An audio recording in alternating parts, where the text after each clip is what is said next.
man, these guys are fast. There's no denying it. And I kind of enjoy it for what it is. But it was not always the case. See, this kind of playing can be dangerous, and it has to stop. So when I think of music, I think of events in my life. It's a very emotional experience, and it really has nothing to do with speed or technique. It's just a feeling that those songs gave me at those particular times in my life. When I hear this song, for example, I am reminded of the times when I had to take the bus from my little village in the south of France to Aix-en-Provence, where I went to high school.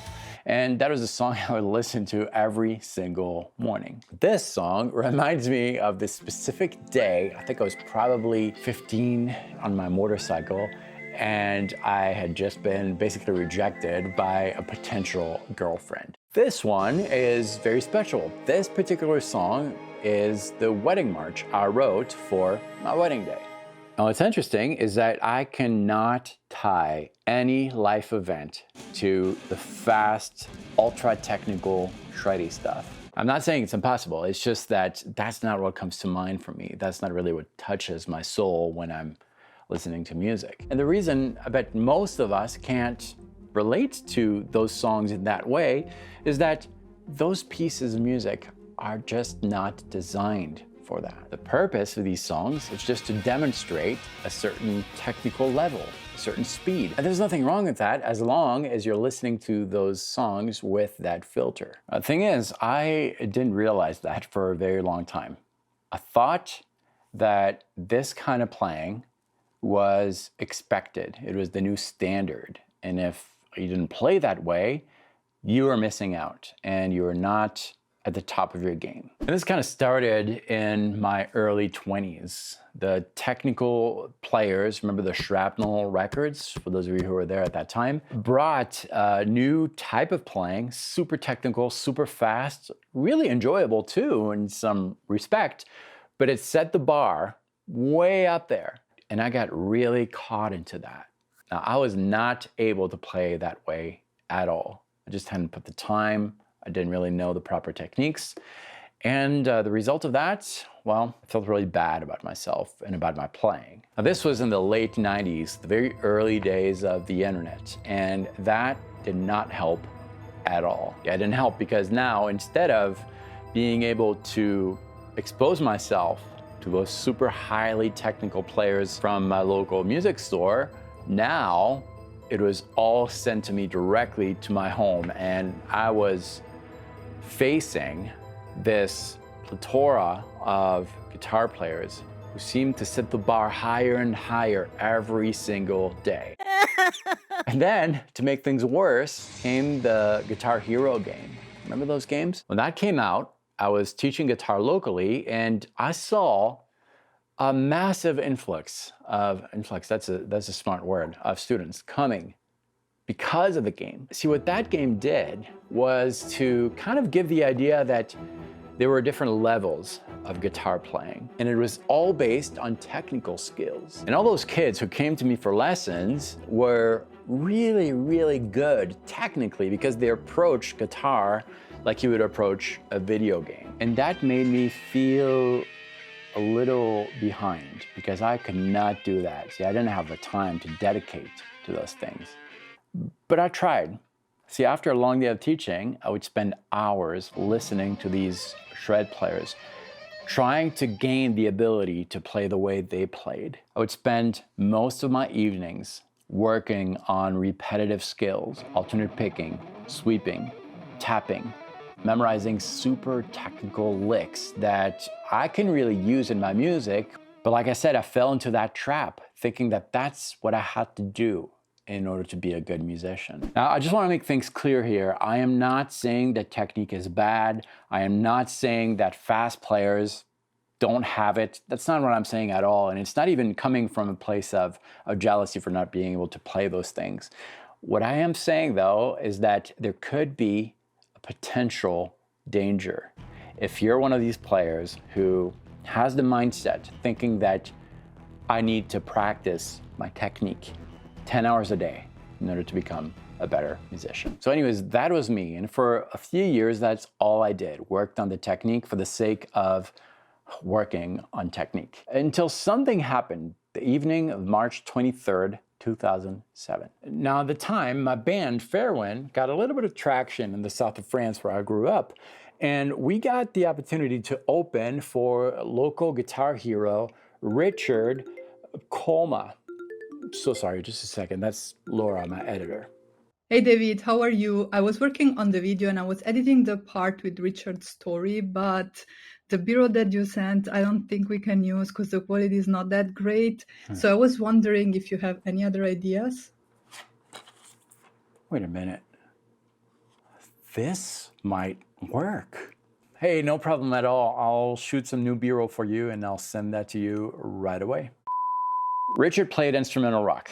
Think Joe Satriani meets Steve Vai. It was really cool music, highly technical, and I really looked up to this guy. So we play our gig, Richard plays his gig, and after the show, both bands went out to get some drinks. I sat next to Richard.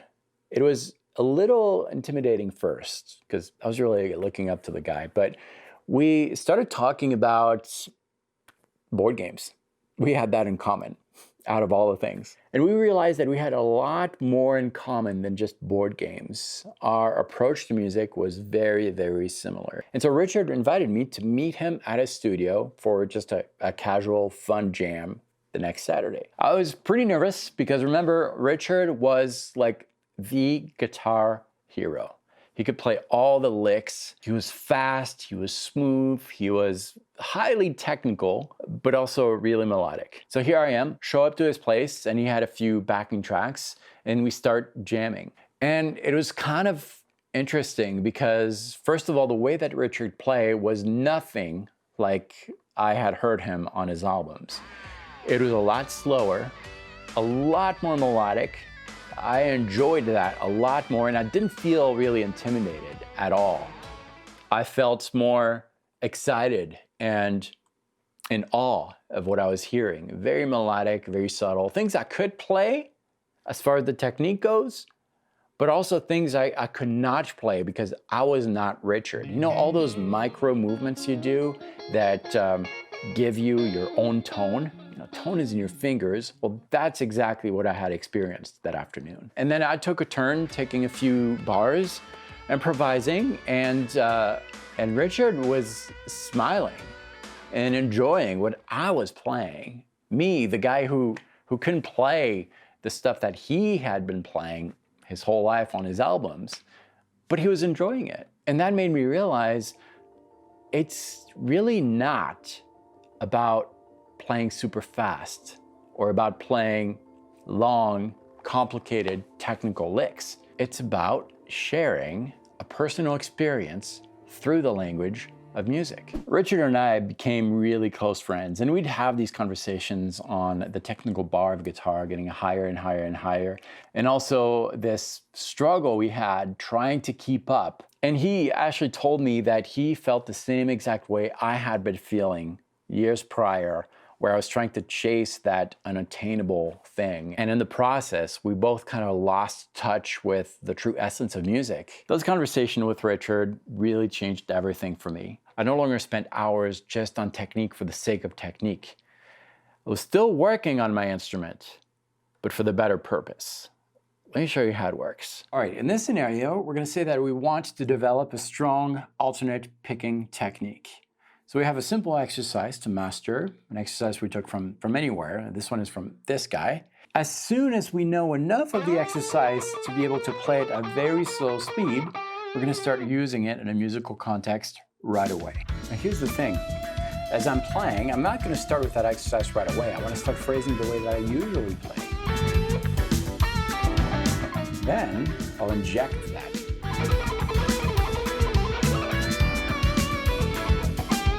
The idea is to use these new techniques in the context of your regular playing. As you're using this technique in your own musicality, you're automatically going to discover new things. Some of these things might be born out of a mistake. Maybe you hit the wrong note.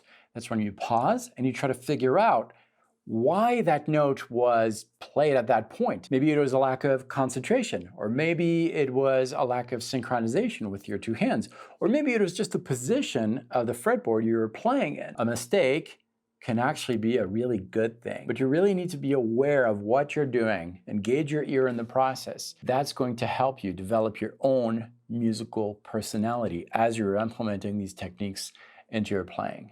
So it was all about taking one of these technical concepts and applying it for the greater good. The thing is, though, I eventually ran out of these fragments of technical ideas to work on. So I decided to do something about it. A few years ago, I called some of my favorite players and took lessons from them. It was in the middle of COVID, so we do that online, but that gave me tons of new ideas to explore. So I took all of these recordings and put them together right here. And I'm making it free. You can access all these workshops right there. Enjoy.